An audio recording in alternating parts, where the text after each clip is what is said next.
এভাবেও ফিরে আসা যায়।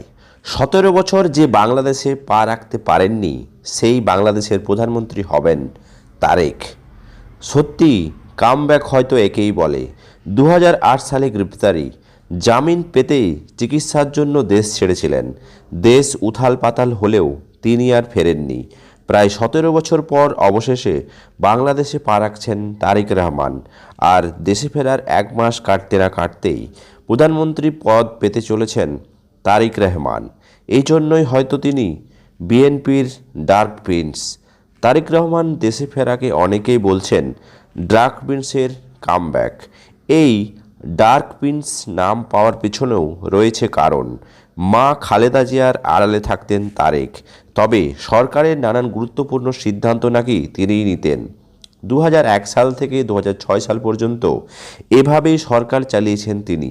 তবে সেনার অধীনে কয়েকটা সরকারের আমলে 2008 সালে দুর্নীতির অভিযোগে গ্রেপ্তারের পরই জামিন পেয়ে দেশ ছেড়েছিলেন তারেক। বিগত প্রায় 17 বছর ধরে লন্ডনে সপরিবারে ছিলেন তিনি। বিএনপির সঙ্গে সক্রিয়ভাবে যুক্ত ছিলেন দূর থেকেই। এইদিকে পদ্মার পাড়ে এতদিন এসেছে অনেক পরিবর্তন। 2024 সালে গণ অভ্যুত্থানের মুখে পড়তে পতন হয়েছে আওয়ামী লীগের, তৈরি হয় অন্তর্বর্তী সরকার।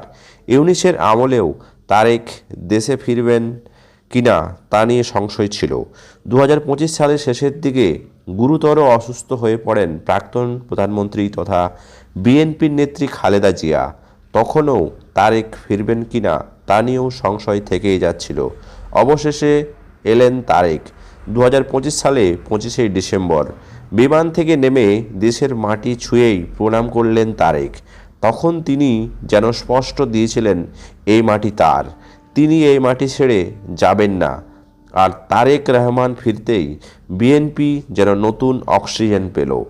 2 বছরের বেশি সময়ের অস্থিরতার মধ্যে দিয়ে কাটিয়ে আশার আলো দেখেছিলেন সাধারণ মানুষ ও দেশবাসীরা। সেই আশা ভরসা প্রমাণ মিলেছে।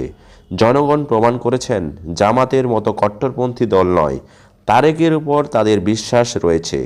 ঢাকা 17 বা বগুড়া 6-এর আসন থেকে জয়ী হন তারেক রহমান। দেশে ফিরেই বাংলাদেশের স্বপ্ন দেখিয়েছেন, সেই স্বপ্ন পূরণের কাজ করবেন তারেক।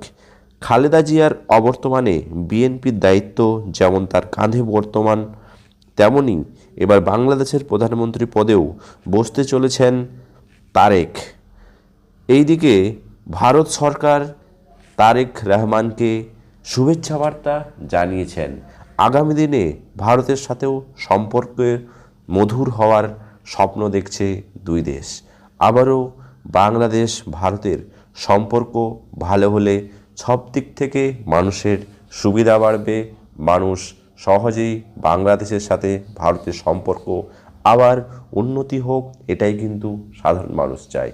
দর্শক, আপনাদের তারেক রহমান প্রধানমন্ত্রী হিসাবে কেমন লেগেছে অবশ্যই কমেন্ট বক্সে জানাতে ভুলবেন না। চ্যানেলে নতুন হলে সাবস্ক্রাইব করে পাশে থাকবেন।